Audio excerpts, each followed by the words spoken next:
आज की कहानी की शुरुआत होती है 15 जुलाई 2025 से। पटना का एक बहुत ही बिहार प्रदेश का एक पटना शहर का बहुत ही नामचीन हॉस्पिटल है जिसका नाम है पारस हॉस्पिटल। इस हॉस्पिटल में 15 तारीख को एक शख्स को भर्ती करवाया जाता है और ये कोई आम इंसान नहीं था। बताया जाता है कि पटना का यह बहुत बड़ा डॉन था, बिहार का एक बहुत बड़ा डॉन था जिसका नाम होता है चंदन। ये अपनी सज़ा जेल में काट रहा था। इसकी तबीयत थोड़ी ख़राब होती है और तबीयत ख़राब होने की वजह से जो पुलिस के अधिकारी होते हैं वो इसे अब जेल से निकाल करके सीधे अस्पताल में भर्ती करवाते हैं।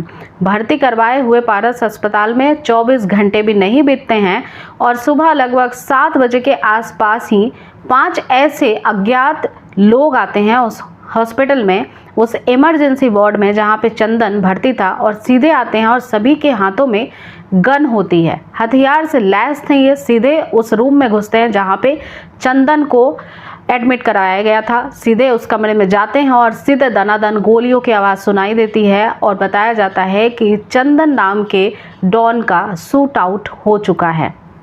इसकी बाकायदा एक सीसीटीवी फुटेज भी वायरल होती है और ये जो वायरल सीसीटीवी फुटेज होती है ये किसी मूवी के क्लिप से कम नहीं लग रही थी। सभी के हाथ में हथियार होते हैं, सब बारी बारी से रूम के अंदर जाते हैं और सीधे इस मौत के अंजाम को, वारदात को पूरा करने के बाद वहां से भागते भी नजर आते हैं। जैसे जैसे इस सीसीटीवी फुटेज की जो हॉस्पिटल के उस कमरे के बाहर लगी थी उसके क्लिप वायरल होना शुरू होती है, तब सभी की आंखें चौंधिया जाती है उस सीसीटीवी फुटेज को देख करके कि ये मूवी है या फिर असल में क्या ऐसा हो सकता है, क्या हुआ है। और इस कहानी की शुरुआत यहीं से शुरू होती है। सभी ये जानने की कोशिश कर रहे थे, ये समझने की कोशिश कर रहे थे कि आखिर इतना बड़ा डॉन जिसके पीछे एक बहुत बड़ी जिसकी यूनिटी है, जिसमें बहुत सारे लोग हैं, चाहे वो कैसे भी क्रिमिनल हो, शामिल हो, लेकिन उस डॉन को मारने वाला आखिर वो इंसान है तो है कौन। और इस वजह से जो कहानी सामने आती है उसकी शुरुआत होती है 2008 के उस साल से। पटना से लगभग 145 किलोमीटर दूर एक जगह पड़ता है जिसका नाम है बक्सर। ये जो बक्सर है यहाँ पे एक लड़का होता है जिसका नाम होता है चंदन मिश्रा। चंदन मिश्रा उस समय काफ़ी ज़्यादा छोटा था और वो पढ़ाई लिखाई किया करता था। माँ चंदन की पेशे से एक शिक्षिका थी और पिताजी बिजनेस किया करते थे। चंदन धीरे धीरे बड़ा हो रहा था, आम लड़कों की तरह उसकी भी ज़िंदगी चल रही थी। वो अपने स्कूल जाता था, घर आता था, पढ़ाई लिखाई करता था, खाता पीता खेलता भी था। शाम को उसकी आदत थी कि डेली वो क्रिकेट खेलने जाया करता था। क्रिकेट खेलने वो पास के ही, घर के आसपास के ही कुछ लड़कों के साथ खेला करता था, जाया करता था। एक दिन चंदन अपने ही एक दोस्त के साथ क्रिकेट खेल रहा था, अपने ही मोहल्ले के लड़के के साथ जिसका नाम था सोनू। और जब वो दोनों साथ में खेल रहे थे तब बच्चे लोगों में खेल के दौरान लड़ाइयाँ हो जाती है। क्रिकेट के दौरान ऐसी ही कुछ लड़ाइयाँ चंदन और सोनू के बीच में हो गई। अब जो सोनू था वो चंदन को मारने लगता है। मारने के बाद सोनू घर चला जाता है और चंदन को बहुत बुरा लगता है। चंदन मिश्रा उस दिन घर जाता है और अपनी माँ से सारी बातें कहता है। जब वो अपनी माँ को सारी सच्चाई बताता है तो माँ कहती है कि इस बारे में जानकारी सामने जो सोनू है उसके माँ बाप को भी होनी चाहिए और तुम्हें इस बारे में जाकर के उसके माता पिता से बात करनी चाहिए।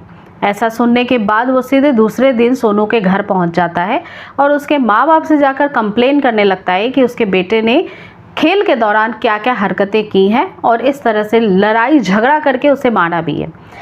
अब जो सोनू के माता पिता होते हैं वो अपने बेटे का पक्ष लेते हैं और वो भी उसे डांटते हैं, वहाँ से भगाते हैं और शायद कुछ चाटे भी लगाते हैं।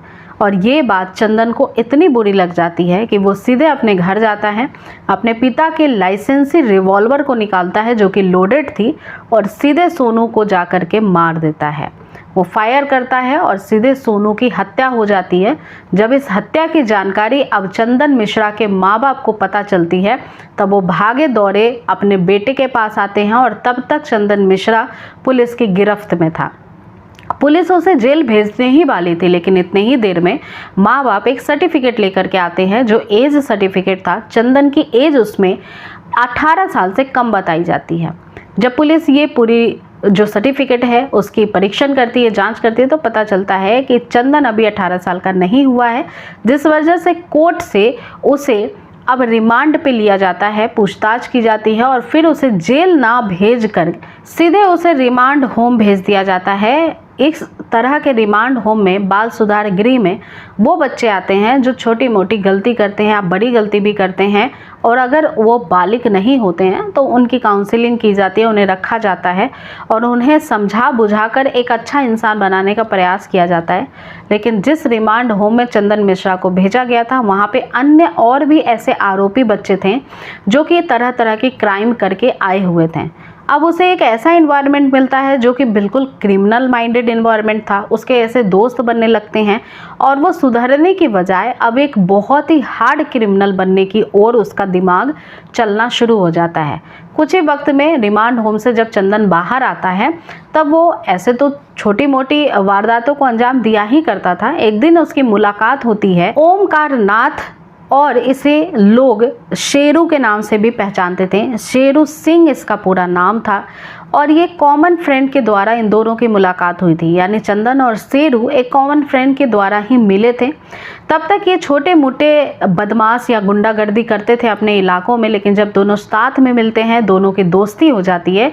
उसके बाद ये दोस्ती एक बहुत बड़े क्रिमिनल प्लानिंग के साजिश को अंजाम बुनने में लग जाती है। अब ये दोनों सोचते हैं कि जो उनके शहर के या जो भी ऐसे नामचीन व्यापारी हैं, पहले तो छोटे मोटे व्यापारी जो कि बक्सर के ही होते थे, उन्हें ये डराते थे, धमकाते थे, वसूली करते थे और उनसे पैसे मांगते थे नाजायज़। छोटे मोटे जो व्यापारी थे वो डर कर इन्हें पैसे देना शुरू कर देते हैं और उसके बाद शेरू और चंदन को लगता है कि ये काम तो बहुत ही अच्छा है और इस काम को करना चाहिए। बैठे बिठाए पैसे भी आ जाते हैं, खौफ भी होता है समाज में, और ऐसा करते करते वो धीरे धीरे बड़े जो गुंडे होते हैं, बदमाश होते हैं, वो बनने का रुख अपना लेते हैं और फिर वो बड़े बड़े व्यापारियों को सीधे धमकी दिया करते थे और पैसे की डिमांड करते थे। इनमें से कुछ ऐसे लोग थे जो उनकी डिमांड को पूरी कर देते थे, चाहे वो डर कर करते हों, चाहे मजबूरी में करते हों, और इन्हीं से उन्हें सह मिलता है। और ये जो इनकी क्रिमिनल हिस्ट्री होती है, ये धीरे धीरे बनती चली जाती है। बनते बनते इन पे 24 से 25 मुकदमे भी दायर हो चुके थे, जिनमें 12 से 13 ऐसे FIR होते हैं जिसमें कि मर्डर का चार्ज भी लगा था। अब ऐसे ऐसे करते करते साल बीतते चले जा रहे थे और इनकी दबंगई जो थी वो शहर में अब बहुत ज़्यादा नाम बटोर रही थी। 2011 का साल आता है और इन पे कई सारे मर्डर के केस जब हो जाते हैं। 2011 में एक ऐसे मर्डर को इन दोनों ने अंजाम दिया जिसके बाद सीधे कहा जाए तो ये सभी जो पूरी बक्सर की पुलिस फोर्स थी या फिर वहाँ के नेता थे, देश प्रदेश के बाहर के भी जो नेता थे, वो सब अलर्ट मोड में आ जाते हैं। 2011 में जो चंदन है और जो शेरू है एक ऐसी मर्डर की साजिश बुनता है, एक ऐसे व्यापारी की, एक ऐसे कारोबारी की जो कि बहुत सक्षम था पॉलिटिकली भी और फाइनेंशियली भी, और उस इंसान का नाम होता है राजेंद्र केसरी। राजेंद्र केसरी एक ऐसा व्यापारी था जो कि सक्षम था, पावरफुल था, उसके कई सारे ऐसे फ्रेंड सर्कल थे जो कि नेता थे और वो पैसे वाला भी था। एक दिन शेरू और चंदन जो है अब इस व्यापारी के पास एक संदेश पहुंचाते हैं। इनके पास भी इसी तरह से एक लेटर जाता है, डराया धमकाया जाता है, कुछ पैसे की डिमांड की जाती है। लेकिन वो जो व्यापारी था वो राजेंद्र केसरी काफ़ी ज़्यादा स्ट्रॉन्ग बैकग्राउंड से था, इस वजह से वो डरता नहीं है और सीधे ओपन चैलेंज देता है कि वो उनकी डिमांड पूरी नहीं करेगा, यानी चंदन और शेरू को पैसे नहीं देगा। इसके बाद ये दोनों जो होते हैं इस बात को काफ़ी ज़्यादा दिमाग में बैठा लेते हैं और दूसरे दिन ही ये सार्वजनिक ऐलान करते हैं कि अब जो ये राजेश केसरी है वो जिंदा नहीं बचेगा, क्योंकि उन्होंने डिमांड पूरी नहीं करी है चंदन और शेरू की। इस वजह से अब उसकी मौत का दिन जो है वो तय कर दिया जाता है। इन दोनों की तरफ से पहले बताया जाता है कि किस दिन ये राजेंद्र को मारने वाले हैं। उधर राजेंद्र केसरी जब ये सारी बातें सुनते हैं तब उस वक्त भी उन्हें लग रहा था कि सारी चीज़ें जो है वो बहुत छोटी सी है, क्योंकि जो ये गुंडे हैं वो उसके लेवल के नहीं हैं, वो उसके जितने पावरफुल नहीं है। 30 अगस्त 2011 की वो बात है जब शेरू ने और चंदन ने ये ऐलान किया था सार्वजनिक रूप से कि वो अब इस व्यापारी का मर्डर करेंगे और सीधे 21 अगस्त 2011 को प्लान के मुताबिक मर्डर को अंजाम दे दिया जाता है। मर्डर करने का जो तरीका था वो काफ़ी यूनिक था। ये जो शेरू था और ये जो चंदन था, ये इस तरह से मर्डर करते थे कि ये बाइक पे जाते थे और गन इनके हाथ में होता था। एक इंसान गाड़ी चलाता था और पीछे बैठा हुआ जो इंसान था वो पीठ के बल बैठ जाता था, यानी कि जिस तरह से गाड़ियों पे लोग बैठते हैं दोनों चेहरे सामने की तरफ करके, वैसे ना करके केवल ड्राइवर का चेहरा सामने की तरफ और पीछे बैठा हुआ जो शख्स है वो पीछे की तरफ चेहरे करके बैठता था। दोनों के पीठ आपस में जुड़ जाते थे और पीछे से वो सटीक निशानेबाजी करते थे जिसे उनको मौत के घाट उतारना रहता था। इसके लिए उन्होंने प्रैक्टिस कर रखी थी और इसकी वजह से भी वो ज़्यादा फेमस थे। जब राजेंद्र केसरी का मर्डर हो जाता है उसके बाद जिस तरह से वो फैमिली बैकग्राउंड से बिलोंग करता था, वो पॉलिटिकली भी काफ़ी ज़्यादा स्ट्रॉन्ग था। अब कुछ जो नेता होते हैं वो राजेंद्र केसरी के मर्डर को लेकर के आवाज़ उठाना शुरू करते हैं, जिसकी वजह से यह आवाज़ जो है वो पटना पुलिस के हेडक्वार्टर तक पहुंचती है। और जब पुलिस सक्रिय होती है, जब देश से प्रदेश तक ये चर्चाएं फैलने लगती हैं, तब उसके बाद पुलिस की टीम गठित की जाती है और इन आरोपियों को अब गिरफ्तार करने की जो जितनी भी मुहिम थी, कोशिश थी, वो पूरी पुलिस काफ़ी ज़्यादा तेज़ी से चलाना सर्च ऑपरेशन शुरू कर देती है। इधर जो चंदन है और शेरू है, ये मर्डर करने के बाद सीधे नेपाल भाग जाते हैं।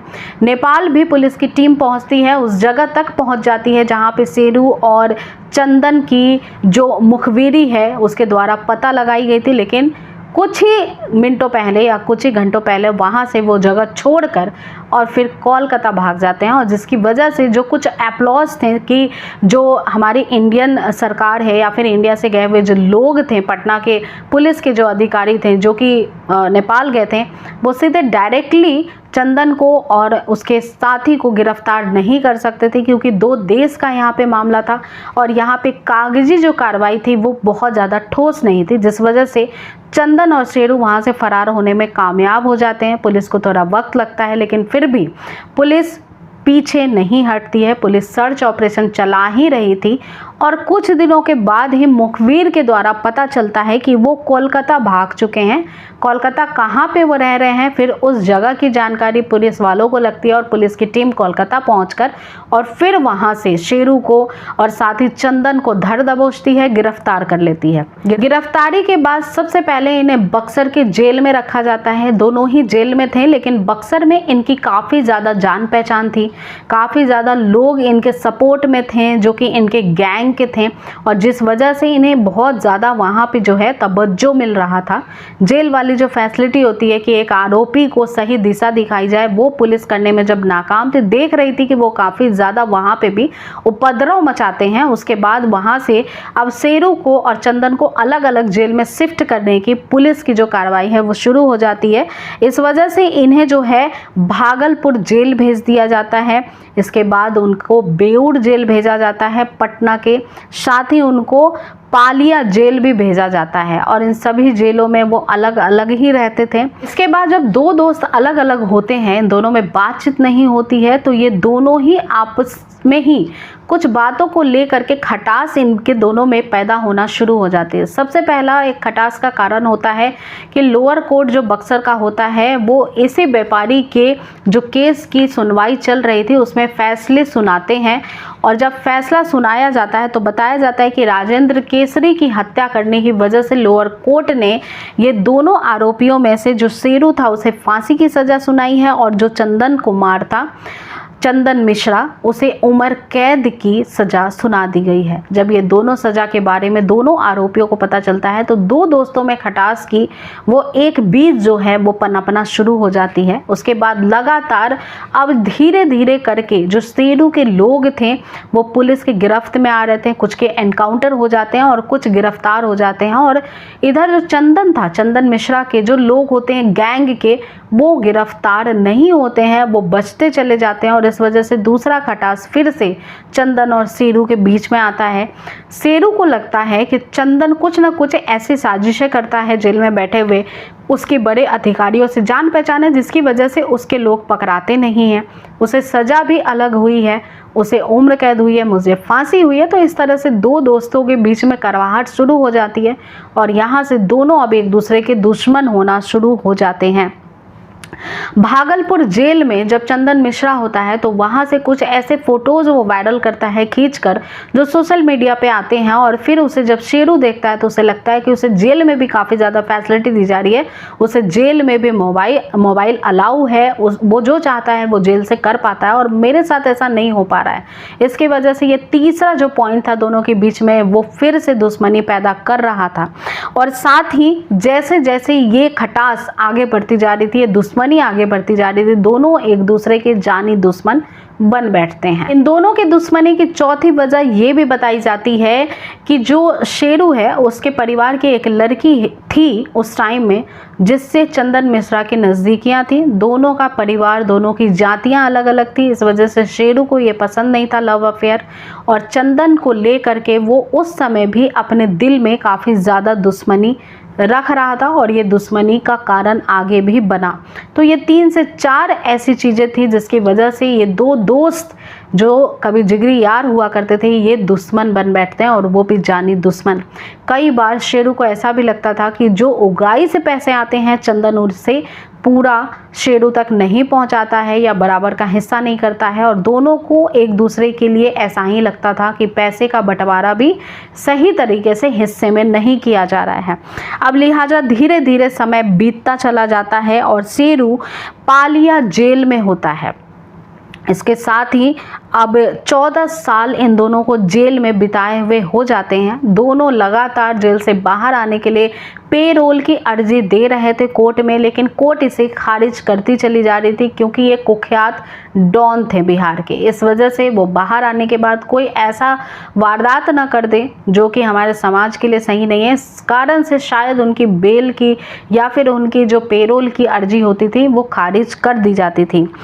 लेकिन धीरे धीरे समय बीता, 14 साल हो गए। उसके बाद एक दिन एक एप्लीकेशन कोर्ट में दायर किया जाता है चंदन मिश्रा के द्वारा, और उस एप्लीकेशन में ये बताया जाता है कि चंदन मिश्रा को पाइल्स है। जून में ये एप्लीकेशन दायर किया गया था और पाइल्स की ट्रीटमेंट के लिए उसे पेरोल पे बाहर आने दिया जाए, इसकी मंजूरी के लिए चंदन मिश्रा के जो वकील होते हैं वो पिटीशन यानी एप्लीकेशन कोर्ट में फाइल करते हैं और इसे मंजूरी मिलती है 3 जुलाई को, यानी अप्रूवल मिल जाती है कि पेरोल पे चंदन मिश्रा को बाहर लाया जाए और उसकी ज़रूरी जो जांच है, ज़रूरी जो भी ट्रीटमेंट है वो सब कुछ करा दिया जाए ताकि वो स्वस्थ रहे जब तक कि उसकी पूरी जो प्रक्रिया है सज़ा की वो पूरी ना हो जाए। और उसके लिए उसे 3 जुलाई को जब बाहर लाया जाता है, इस बात की जानकारी उधर जो दूसरे जेल में शेरू था उसे लग जाती है और उसे ये बहुत बुरा लगता है कि उसने जो क्राइम किया है साथ में मिलकर किया है, लेकिन दोनों की ही सज़ा में रियायतें बढ़ती जा रही हैं। जो शेरू है उसे जब भी एप्लीकेशन वो फाइल करता है पेरोल के लिए या फिर बेल के लिए उसे मंजूरी नहीं मिलती है, लेकिन चंदन को मंजूरी मिल गई। यानी यहाँ पे भी कोई चंदन का मिली भगत है बड़े लोगों के साथ यानी सरकारी अफसरों के साथ। अब ये सारी चीज़ें वो मन में अपनी साजिशें बुन रहा था, दुश्मनी और बढ़ा रहा था।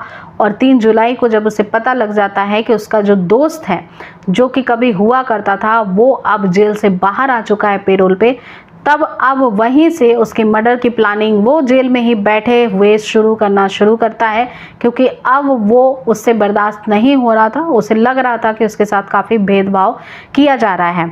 अब इसमें तीसरे इंसान की एंट्री होती है और ये जो इंसान है उसका नाम बताया जाता है तौसीफ रजा। इसे लोग तौसीफ बादशाह के नाम से भी जानते हैं। ये एक ऐसा इंसान है जिसके टीम में कुछ लड़के हैं और जो पैसे लेकर के हत्या को अंजाम तक पहुंचाने की अपने आप से कॉन्ट्रैक्ट किलर के जैसा काम करते हैं।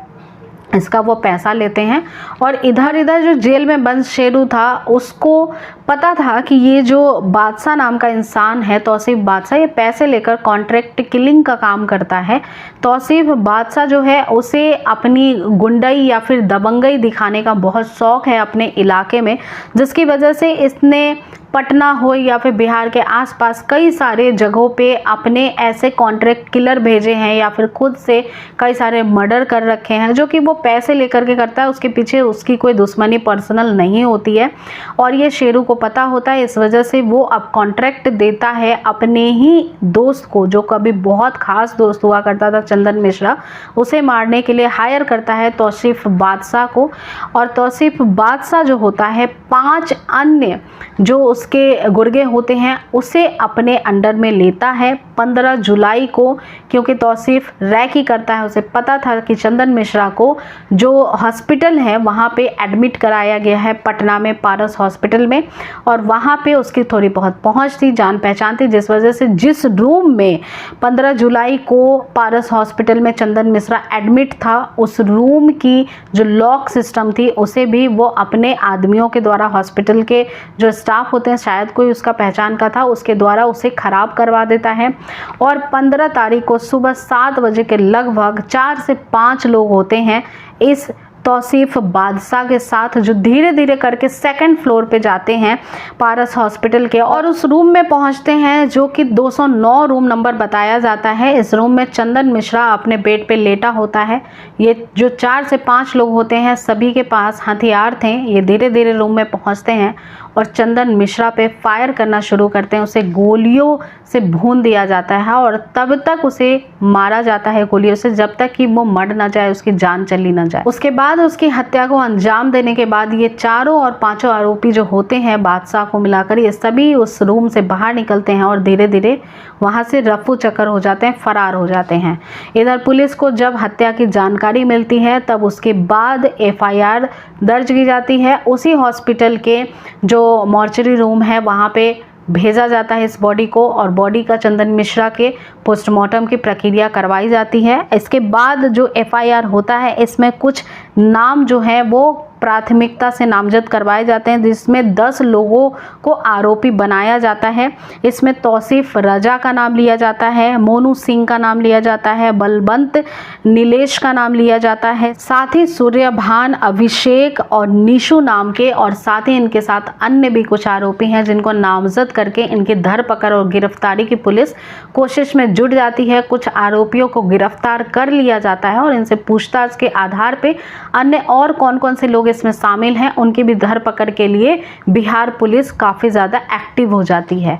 ये जो केस है, जो ये पूरा हत्याकांड है, ये अपने आप में ही बिहार प्रदेश का एक ऐसा हत्याकांड है जो कि काफ़ी सुर्खियां बटोरता है और इसकी CCTV फुटेज भी काफ़ी ज़्यादा वायरल होती है। जब पब्लिक इसे देखती है बिहार प्रदेश की तो वो काफ़ी ज़्यादा एक डर का माहौल होता है कि एक कुख्यात डॉन जो कि 14 साल से जेल में बंद था, उसकी मौत की साजिश कुछ ऐसे बुनी गई और वो भी फिल्मी स्टाइल में। हर कोई ये जानने की कोशिश कर रहा था कि इसके पीछे कौन कौन से वो लोग हैं, किस तरह से प्लानिंग हुई है, और ये अपने आप में एक बहुत चर्चा का विषय बन जाता है बिहार प्रदेश के लिए भी। साथ में जब जब आगे के कुछ प्रदेश के लोग भी इस न्यूज़ के हेडलाइंस को जब सुनते हैं तब हर किसी की दिलचस्पी होती है कि इसके पीछे कौन कौन से कारण हैं, क्या साजिशें हैं, वो सब कुछ पता चल पाए। आज की जो कहानी थी वो यहीं तक थी। ये जो केस है वो अभी भी इन्वेस्टिगेशन के आधार पे सॉल्व करने की पुलिस कोशिश कर रही है। अभी इसमें पूरी जो कहानी है वो खुलकर आनी और भी सामने बाकी है।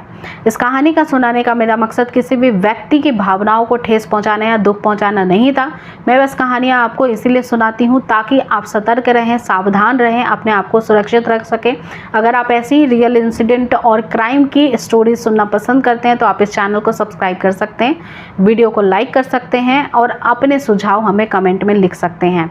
तो आप जहां भी रहें सुरक्षित रहें, सचेत रहें। अगली मुलाकात होगी नई कहानी के साथ। धन्यवाद।